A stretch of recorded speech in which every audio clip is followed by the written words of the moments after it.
Hospital Real de San José en Zapopan, Guadalajara, para quienes pido un fuerte aplauso.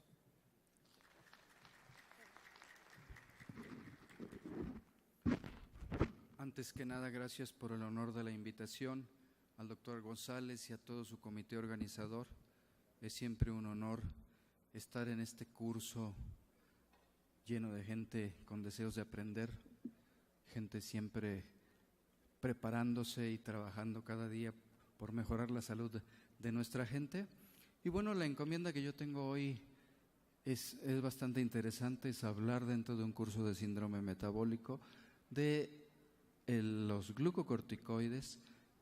Y bueno, suena a veces de repente un poco como en contra del asunto de corregir el síndrome metabólico, pero vamos a hablar sobre en qué puntos se entrelaza esta encomienda dentro del síndrome metabólico. Para iniciar, una frase con el fin de demostrarles que este quehacer del día a día que hacemos los médicos no solo lo desarrollamos nosotros. Tienen allá el personaje, lo conocen bien, lo han visto incluso a lo mejor algunos recientemente en el cine. Y bueno, yo he tomado una de sus frases que dice lo siguiente: no existe una manera fácil, no importa cuán talentoso seas, tu talento te va a fallar si no lo desarrollas, si no estudias, si no trabajas duro, si no te dedicas a ser mejor cada día.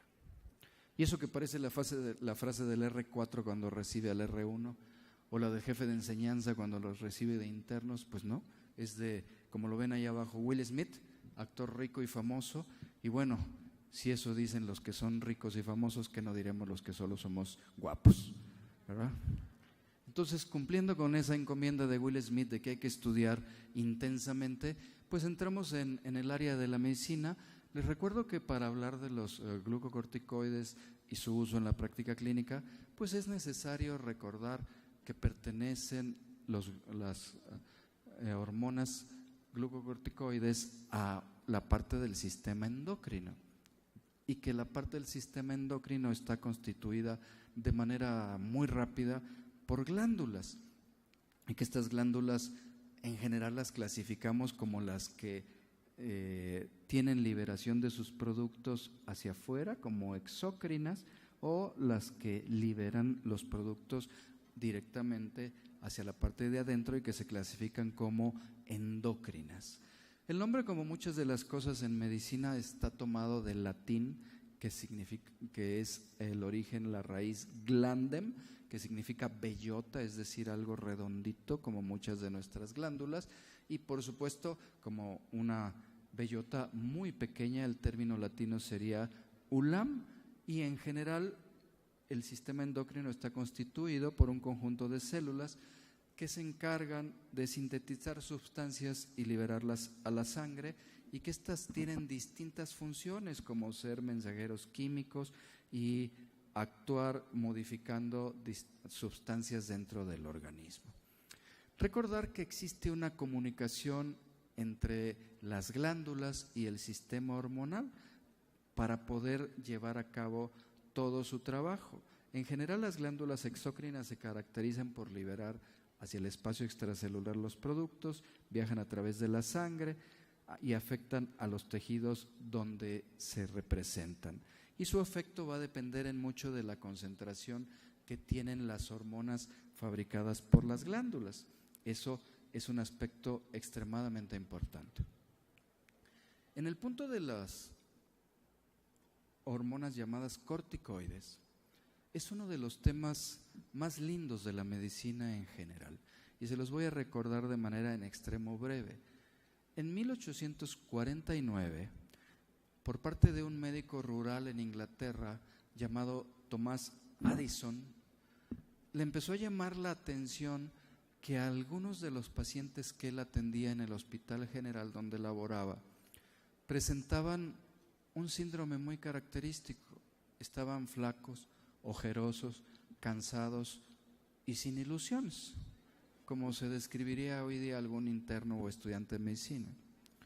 Pero en aquel entonces a él le llamó esto mucho la atención y cuando iban muriendo hizo estudios de necropsias en ellos y lo único que encontró que a él le pareció que era raro en estas personas era un par de estructuras que estaban por arriba del riñón, que nadie había descrito, que nadie sabía qué eran, y como él las encontró arriba del riñón y las encontró medio raras, con características como de que estaban menos desarrolladas, pues él les llamó glándulas suprarrenales, porque estaban arriba del riñón, no teniendo más información al respecto. Y hoy día a la enfermedad que él entonces describió como una enfermedad posiblemente debida a un trastorno de estas glándulas suprarrenales, pues ya la conocen ustedes como la enfermedad de Addison. El paciente quizás más famoso que ha existido con enfermedad de Addison es el que tienen ahora en la pantalla, recordando las campañas electorales norteamericanas. John F. Kennedy era un paciente que tenía enfermedad suprarrenal. Luego, Calvin Kendall describió en 1934 la cortina, la hidrocorticosterona y la hidrocortisona. Y Tadeusz Reichenstein, que vivía en Europa, específicamente en Yugoslavia, después describió la corticosterona. Y Hensch y colaboradores en 1948 hace por primera vez la introducción del uso de los corticoides a la práctica clínica. Y tienen ahí en la parte de abajo la foto de la revista Time de la primer paciente que recibió cortisona. Esto inicia varios puntos importantes en la medicina. Es el primer momento en la medicina moderna en la que el laboratorio fabricante de un producto lo lleva, en este caso a Johns Hopkins en Estados Unidos, para que pueda ser llevado a la práctica clínica a manera de un protocolo de investigación y demostrar si realmente es útil. Y esta es la primera paciente, una paciente con artritis reumatoide, en la cual se utiliza cortisona. Posteriormente, en 1950, todo este equipo que les he descrito, Hensch, Kendall, Reichenstein, reciben en 1950 el Premio Nobel de Medicina y Fisiología. Pero para 1950 ya se habían dado cuenta de un problema con la cortisona. Funcionaba muy bien como antiinflamatorio, en este caso había sido probado en artritis reumatoide, pero tenía el gran defecto de que era de una vida media muy corta. Tenía que ser utilizado demasiadas veces en el día y tenía que ser aplicado por vía intravenosa. Entonces esto llevó a la búsqueda de nuevos medicamentos que tuvieran vidas medias más largas y que fueran más fáciles de utilizar. Por lo tanto, después de 1960 se describe por primera vez el eje que hoy día ustedes dominan, que es el eje hipotálamo, hipófisis suprarrenales, como el encargado de coordinar toda la liberación de los corticoides intrínsecos. Y luego, en el año 2015-2016, pues ya tenemos una variedad bastante amplia de este tipo de productos. Recordando, decíamos, todo el sistema endocrino en general está regulado a través del sistema hipotálamo, hipófisis y luego la respuesta, de modo tal que es un sistema que se ha dado en llamar como un sistema de feedback. Les recuerdo también que el sistema nervioso central y endocrino funciona distinto en las mujeres y en los hombres. Es algo que no deberán de olvidar en su práctica cotidiana para que tengan éxito en su práctica clínica.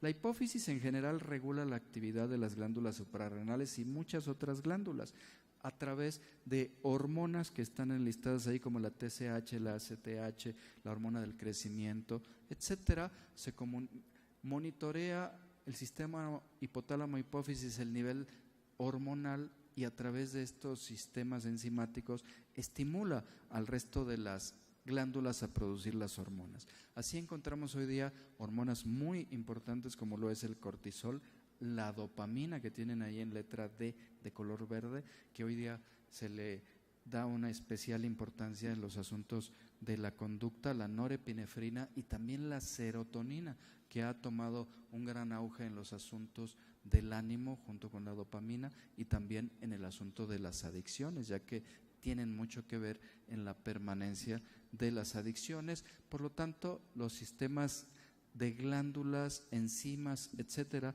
regulan crecimiento y desarrollo, parte importante del metabolismo, la reproducción, la función sexual el contenido de agua, sales, niveles de glucosa, proteínas y otra serie de nutrientes y también, ¿por qué no?, los estados de ánimo. Decíamos que en los trabajos iniciales de Addison la descripción era que sus pacientes también tendían una tendencia a la depresión y hoy día serotonina y dopamina forman parte esencial de estas situaciones. Esta es la descripción gráfica del sistema de feedback.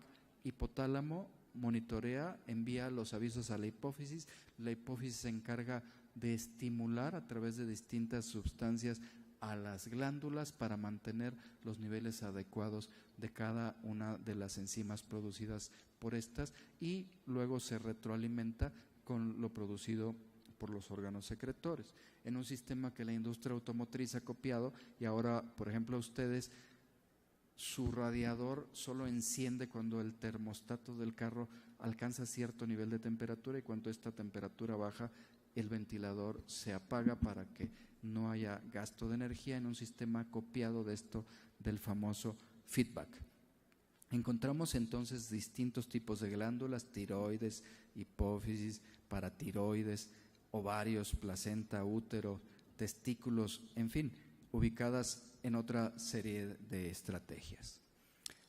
La idea entonces es darles a ustedes toda la información sobre la ciencia que hay en los glucocorticoides y que realmente hagan una medicina con la práctica en la evidencia y no una práctica como la que ven ahora en la pantalla, que es básicamente empírica y que aunque nuestra gente cree ciegamente en ella, se trata de que tengan la evidencia sólida.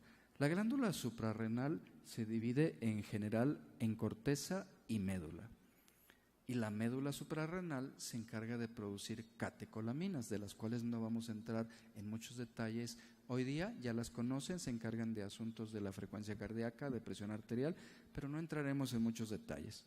La corteza se encarga de producir cortisol, andrógenos que son esenciales para la vida sexual y algunas otras cosas, así como aldosterona. Esto es un corte de la glándula suprarrenal y en la parte inferior encontramos la descripción de cada una de las partes de la corteza. En la corteza anatómicamente se distinguen tres regiones. La región glomerular, que se encarga de producir mineralocorticoides, que se encuentra ubicada en esta región. La región fascicular, que sería la región intermedia, que es la que se encarga de producir lo que nos entretiene hoy, que son los glucocorticoides, y la región reticular, que es la que está aquí en amarillo, que produce los andrógenos.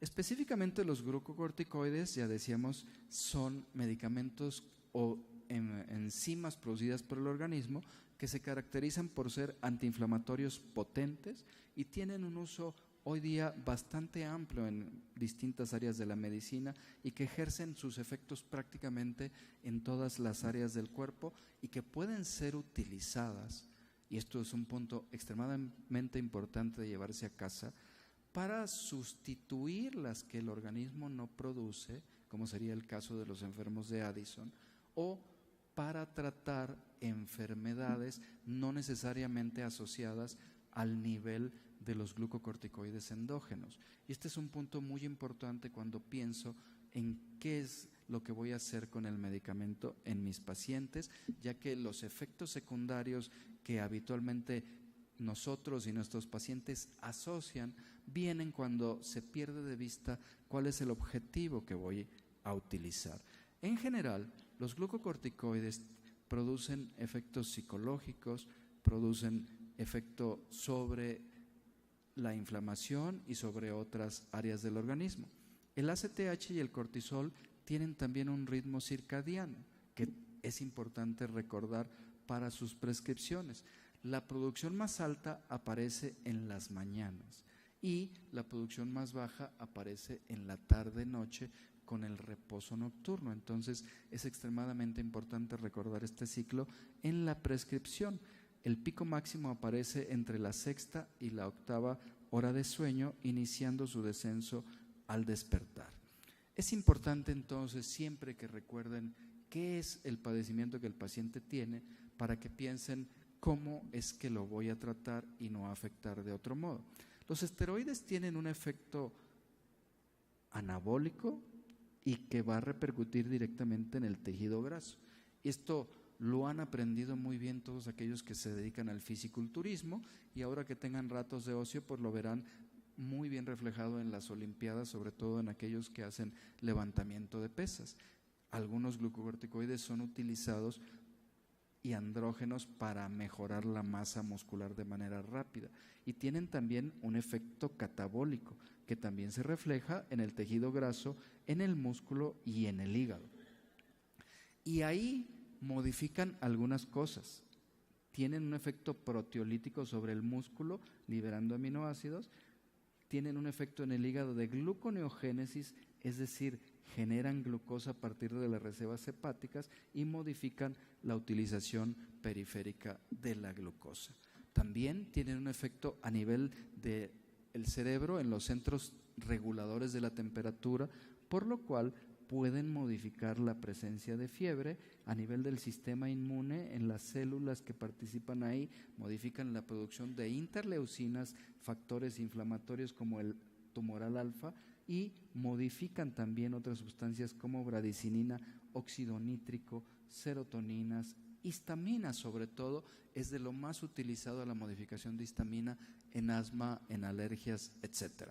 De modo tal que glucocorticoides tiene un efecto importante sobre mastocitos, linfocitos T, disminuyendo los estímulos eosinófilos de citoquinas, disminuyendo la atracción de macrófagos, y en células dendríticas disminuyendo los procesos de inflamación, también a nivel de células endoteliales, células epiteliales y a nivel de otra serie de glándulas.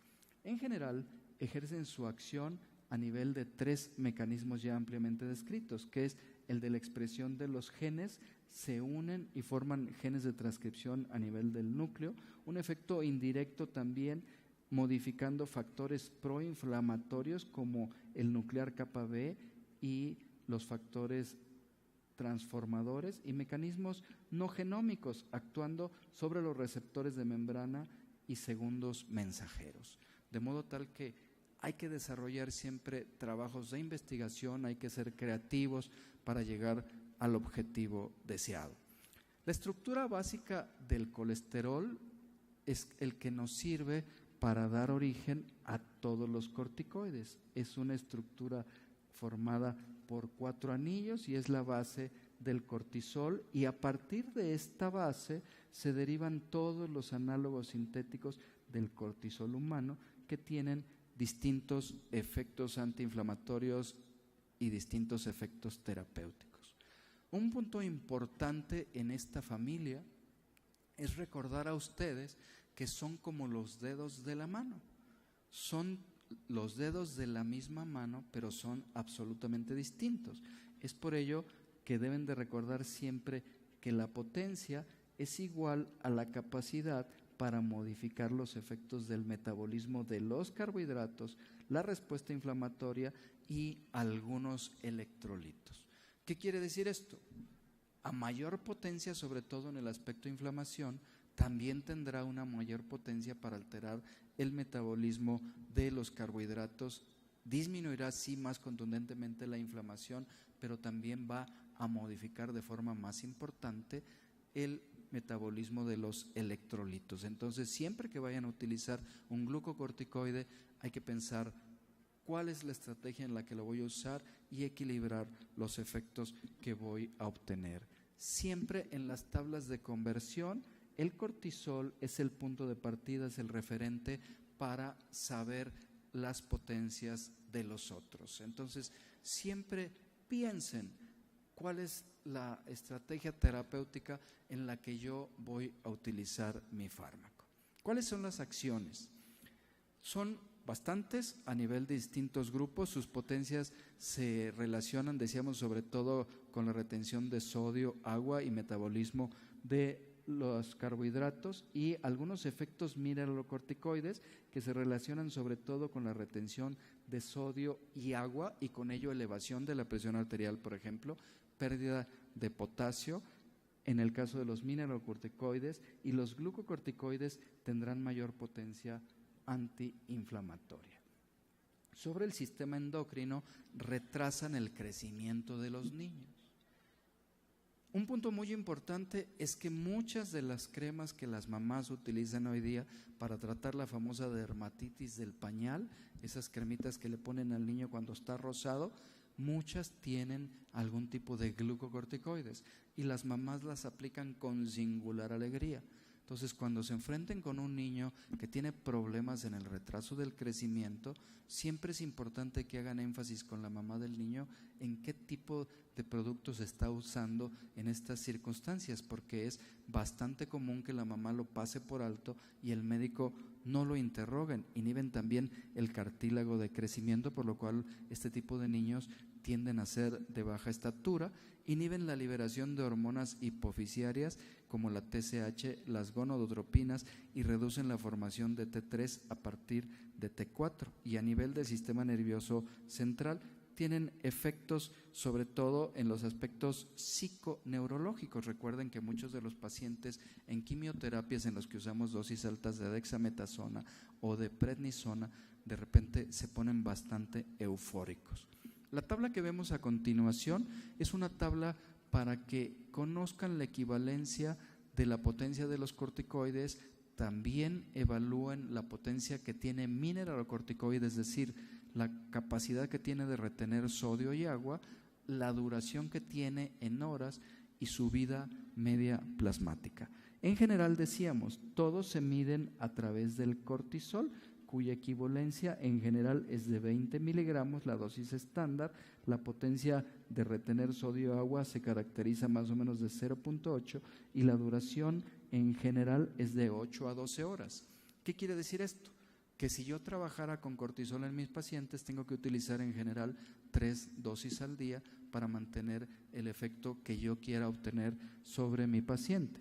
En el caso de prednisona, la dosis que equivaldría a los 20 miligramos de hidrocortisona sería 5 miligramos de prednisona. Su efecto de retención de sodio y agua, 0.25, es menor que el caso de cortisol, y la duración de la acción es en general de 24 horas, por lo cual requiero en promedio una sola dosis en general al día. Dexametasona, 0.75 miligramos equivalen a los 20 de hidrocortisona o a los 5 de prednisona. No tiene efecto de retención de sodio y agua, pero tiene una duración mucho más prolongada. Y caso similar, la betametasona. Hay ahora presentaciones, sobre todo en el caso de betametasona, que son presentaciones retard, en las cuales se adicionan de un vehículo que permite que el efecto dure entre 20 y 30 días. Ojo con eso, porque muchos de los pacientes se aplican betametasona y no están conscientes del efecto de depósito y luego desarrollan los eventos adversos por estar aplicando dosis de manera continua. Entonces, siempre hay que hacer la reflexión con respecto a qué es lo que voy a tratar, qué duración de vida media de medicamento requiero y qué efecto voy a obtener. Recordar que los efectos en general relacionados con ellos por el sobreuso son el aumento en el cortisol, que se relaciona con síndrome de Cushing, y cuando estos faltan, la descripción clásica de la enfermedad de Addison, que no les va a costar trabajo. Ojerosos, cansados, flacos y sin ilusiones. En el caso del Cushing, son pacientes con una obesidad, pero muy clásica, obesidad central, obesidad que además se acompaña, cuando revisan el abdomen, de unas estrías que toman un color rojo vinoso, como el del abdomen de las mujeres embarazadas, salida de pelo en las mujeres, sobre todo en el rostro, aparición de acné, de dermatitis seborreica, que es muy fácil de descubrir en el paciente a la simple exploración, y además atrofia de los músculos, sobre todo de las extremidades. Decíamos la descripción clásica de Addison: fatiga, pérdida de peso, disminución del apetito y algo muy característico, el paciente cuando come tiene náusea e incluso llega a vomitar, tiene hipotensión, y marcadamente es el ejemplo clásico del paciente que hay que tomarle la presión acostado o sentado y luego parado, buscando hipotensión postural, que es uno de los clásicos en la enfermedad de Addison. alteraciones de la percepción, cambios en el potasio que pueden relacionarse con cambios en el electrocardiograma.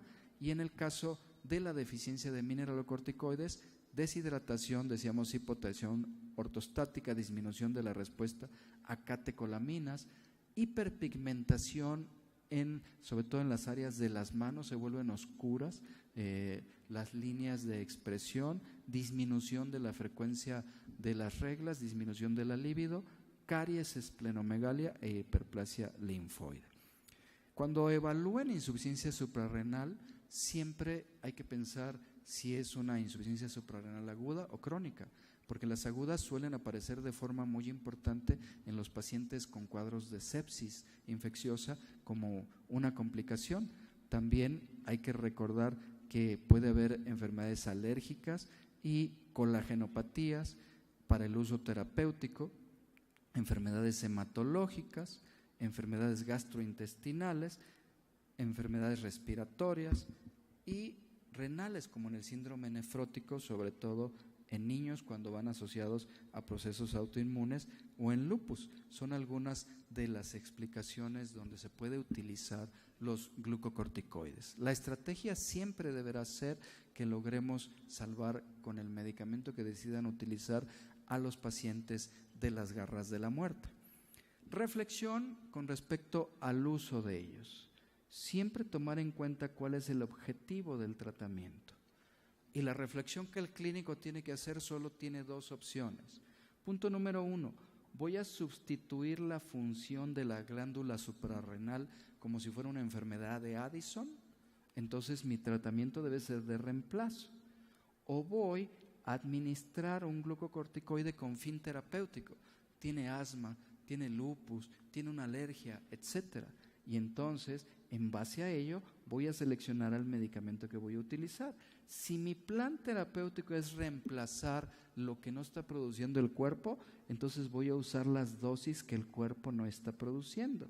Y el tiempo de administración va a ser indeterminado porque mientras el paciente viva los va a necesitar. O si es una insuficiencia renal, suprarrenal aguda, a lo mejor cuando salga del problema lo va a superar. En el caso de tratar una enfermedad, entonces tengo que usar dosis mucho más altas de las fisiológicas.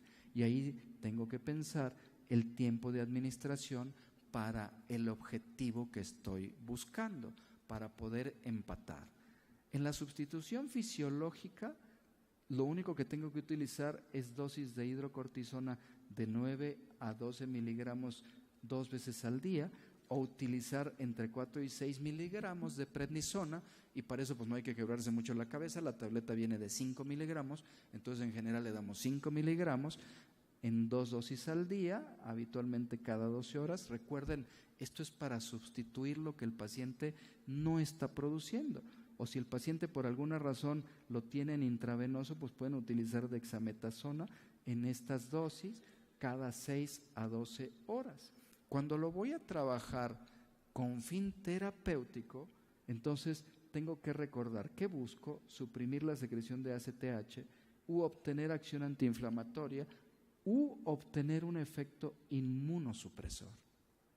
Eso es un punto extremadamente importante, porque por ejemplo, en el paciente que tiene lupus y llega con una crisis lúpica con trastornos del sistema nervioso central, por ello damos dosis de metilprednisolona en extremo altas, 1 gramo habitualmente, o dosis de prednisona 1 miligramo por kilo por día, igual en los pacientes con quimioterapias, porque lo que busco es un efecto inmunosupresor y antiinflamatorio que aparezca de manera extremadamente rápida. Y tengo que siempre pensar si tengo algún tipo de efectos alternativos o medicamentos alternativos. ¿Cómo selecciono al tipo de glucocorticoide? Tengo que pensar, obviamente, decíamos hace un momento, en la potencia, en el efecto que voy a tener, si busco retención de sodio y agua para que no le baje la presión, o si busco un efecto glucocorticoide que es más un efecto antiinflamatorio, qué manera se lo voy a administrar y qué es lo que busco con la dosis, el tiempo que voy a administrar. En general, los efectos adversos aparecen cuando pierdo de vista estas reflexiones con respecto al uso de los medicamentos. Nuevamente, recordar la potencia glucocorticoide de cortisona 0.8, la potencia mineralocorticoide y más o menos la dosis promedio 20 miligramos. En hidrocortisona 20 y es el estándar. Si pienso usar prednisona, entre 4 y 5 la potencia glucocorticoide, mineralocorticoide mucho menos, y la dosis equivalente 5 miligramos equivale a 20 de hidrocortisona. Metilprednisolona 5 de potencia glucocorticoide, mineralocorticoide 0.8 y la dosis equivalente sería 4. En el caso de Dexa y betametasona, la potencia glucocorticoide es mucho mayor y las dosis equivalentes. ¿Qué debo de esperar entonces si utilizo betametasona y dexametasona?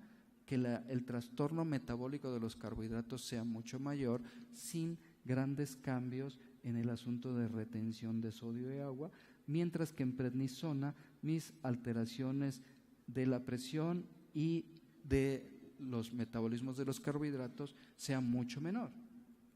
En base a ello, debo de escoger lo que yo quiero obtener de mi paciente para sobre ello evaluar qué es lo que quiero tratar en los pacientes. Siempre la reflexión terapéutica antes de la prescripción, y esto es lo que ven ahora en la diapositiva para ayudarles a hacer la reflexión de en qué momento busco utilizar el uno u el otro más o menos en mi práctica cotidiana, de qué forma puedo utilizarlos. También tengo al paciente internado, lo tuve con dexametasona, lo voy a dar de alta y ahora ya no lo quiero picar, lo voy a transformar a prednisona, por ejemplo. Ya no hay que quebrarse mucho la cabeza, ya aprendieron a mandar WhatsApps, ya tienen teléfono inteligente, tienen iPad, tienen distintos tipos de tableta. En todas las tabletas, en todos los teléfonos inteligentes pueden traer fórmulas que les van a ayudar a hacer la práctica de la medicina mucho más sencilla. Hay bases de datos que son como el tequila que nos gusta, es decir, gratis, que nos permiten que tengamos la manera de tomar decisiones terapéuticas. Y esta tablita es para convertir el glucocorticoide. Por ejemplo, tengo dexametasona, lo tengo con dosis X y lo quiero convertir a prednisona, y entonces ya solito me va a decir en el teléfono cuánto le voy a dar de prednisona para que yo no me ande quebrando la cabeza. Y recuerden, esto es gratis. ¿Cuándo debo de suspender el tratamiento? Cuando no alcanzo el objetivo terapéutico, si existen complicaciones por el uso de los esteroides o si se ha alcanzado el máximo beneficio con el medicamento. Ahí tengo que hacer la reflexión de que es el momento o de pensar en adicionar otra estrategia terapéutica o buscar otra estrategia terapéutica. Recordar los riesgos: la supresión del eje hipotálamo-hipófisis, el síndrome de Cushing y otros efectos tóxicos. ¿Cuál es el mejor? Pues el que ustedes utilizan en base a la indicación, a la respuesta y al que conocen mejor del riesgo-beneficio. Cuando parece que estamos perdidos, siempre hay que hacer la reflexión que nos ayude a salir adelante de la situación. Siempre hay que tener una respuesta ante el paciente para salir de esa reflexión. Por ejemplo, en una parálisis facial, en general los médicos internistas, los neurólogos, los médicos familiares, el oftalmólogo, todos ellos vemos a pacientes con parálisis facial, dependiendo en qué lugar se encuentre. La parálisis facial es una de las formas más cotidianas. Ahí tienen la foto del paciente con una parálisis facial característica: se le escurre la cerveza cuando está viendo el partido de México porque no cierra bien la boca, el ojo le lagrimea, etcétera. Son algunas de las características clínicas. Las alergias son otro de los puntos donde más se utiliza, y la alergia, recuerden que es una respuesta exagerada del individuo ante situaciones que normalmente no deberían de generar este tipo de problemas, pero que se pueden manifestar en distintas expresiones clínicas. Y, por ejemplo, una de ellas es la urticaria, que se define como unas ronchas eritematosas, que puede estar asociada a muchas circunstancias, y en general la pregunta del paciente siempre es: ¿y qué me causó las ronchas? ¿Qué hago para poder evitarlas? La respuesta es que muchas de las veces no sabemos qué es lo que genera toda esa serie de ronchas a los pacientes y es más sencillo tratar de quitarlas. Y la expresión más severa de la urticaria, que es el angioedema. En el angioedema habitualmente la mayor parte de las veces también es de causa desconocida, son de buen pronóstico y habitualmente desaparecen de forma rápida.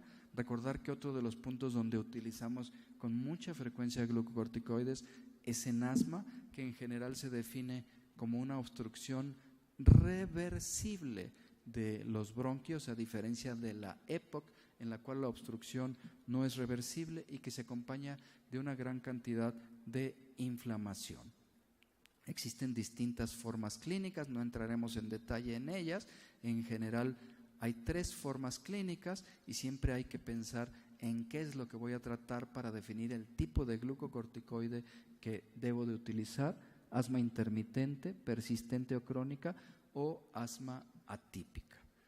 Existen guías para el control del asma donde se mencionan a los glucocorticoides y en general los glucocorticoides en estos casos se utilizan para acción preventiva. Generalmente se utiliza prednisona o prednisolona, ciclos cortos, ciclos largos de 30 a 40 miligramos cada 24 horas de 7 a 10 días, sobre todo en asma persistente o grave. Y también se utilizan glucocorticoides inhalados como beclometasona, fluticasona y budesonida. Tienen ahí las dosis. En el nebulizador se pueden adicionar junto con salbutamol y algunos otros medicamentos para los episodios agudos de asma. En general, lo que se busca es que no hagamos por el paciente una medicina disimulada, sino que hagamos una medicina que realmente resuelva los problemas del paciente.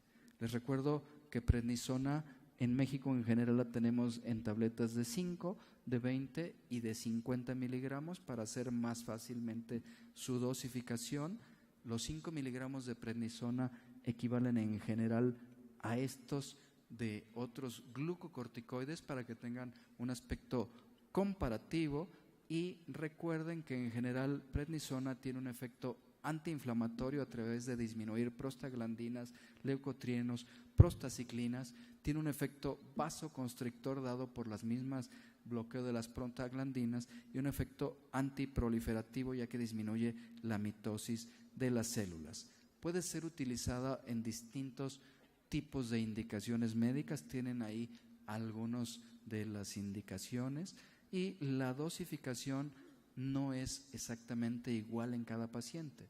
Recuerden, ¿voy a sustituir lo que el organismo no produce o voy a tratar una enfermedad más allá de las dosis fisiológicas? En pacientes adultos en general va de 5 a 60 miligramos día y en pacientes pediátricos de 0.14 a 10 miligramos por día. Hay una presentación especial que se llama prednisolona que puede ser dada a niños sin mayor problema. Reflexionar siempre. ¿Hay que darle años o hay que darle vida a los años, como dice Mafalda? Lo importante siempre será la calidad de vida de los pacientes y replantearnos a cada momento los objetivos a lograr. Los corticosteroides entonces tienen un amplio uso en la práctica clínica. Siempre hay que conocerlos para conocer sus beneficios y desventajas. No se trata de que los conozcan todos. Escojan aquellos con los cuales ustedes se sientan cómodos, con los que trabajan mejor y conozcan a estos sus beneficios y sus desventajas. Recuerden siempre que hay distinta potencia antiinflamatoria, distinta potencia en la capacidad de retener sal y agua y efectos sobre los carbohidratos y sobre la inflamación. Y la prednisona hoy día es el gold estándar dentro de los glucocorticoides en base a que tiene un excelente efecto antiinflamatorio, una baja capacidad de retener sodio y agua y por lo tanto baja repercusión sobre la presión arterial y también una baja repercusión sobre el metabolismo de la glucosa, y es un fármaco que ha mostrado a lo largo de los años tener efectos benéficos en el uso cotidiano. Iniciamos con una frase y cerraremos ahora con una frase. porque en el caso tanto de los que no producen glucocorticoides de manera endógena como los que tienen patologías que requieren el manejo de glucocorticoides, si no hacemos el manejo indicado, esta frase será la adecuada. Con el tiempo aprenderás que intentar perdonar, pedir perdón, decir que amas, que extrañas, que necesitas o que quieres ser amigo ante una tumba, ya no tiene ningún sentido. Esta frase es de alguien que han leído bastante, es de Jorge Luis Borges, y con ello cerramos nuestra exposición del día de hoy. No me queda más que darles las gracias y dejarlos ahora con la foto de mi secretaria. Tenemos tiempo para 2 preguntas.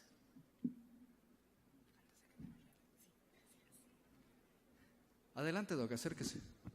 Sí, en relación al viejo paradigma de que los corticoides o el uso de glucocorticoides se debe de ir disminuyendo en dosis, ¿es cierta todavía? ¿O ya Tiene no? usted la razón. ¿Esto cuándo debe de pensarlo el clínico? Todo paciente que ha recibido más de 4 semanas un medicamento cualquiera glucocorticoide, lo mejor es ir reduciendo las dosis de manera paulatina para ir regresándolo a su ritmo circadiano normal. Y esto es específicamente válido para el paciente que está en tratamiento con dosis suprafisiológicas. Totalmente válido. Es en relación al tiempo, por ejemplo, uso de en 3 días. No, en o 4 usos días, cortos no usos importa. cortos no se tiene que ir No. disminuyendo. En esos casos no es necesario, doctor. Okay, Solo más de 4 semanas. Ok, muchas gracias. No, para servirle. ¿Qué efectos sistémicos locales produce la metilprednisona en infiltraciones? Porque muchas veces usamos infiltraciones a nivel rodilla, cadera, en lesiones deportivas. Sí. ¿Qué podemos ocasionar a veces? ¿Alguna ruptura de tendón también? Es muy cotidiano que hoy día lo usemos, como bien dice usted, en las lesiones de las articulaciones, y habitualmente se utilizan asociados a anestésicos de vida media larga. Y sobre todo utilizamos glucocorticoides también de vida media larga, buscando que el paciente obtenga reducción de la inflamación y del dolor de la zona afectada. En general, lo que se recomienda es igual que con cualquier glucocorticoide, no aplicar las dosis en más de 3 ocasiones, sobre todo cuando utiliza vida medias largas, beclometasona, dexametasona, porque eso va a producir a nivel de la articulación en el hueso osteoporosis y va a ocasionar disminución de los músculos por la proteólisis, entonces hace que los tendones vayan bajando de volumen y tengan menos resistencia. Oh, encantado. Bien, no me queda más que darle las gracias al comité organizador, muy amables por el honor de estar aquí. Ha sido un gusto.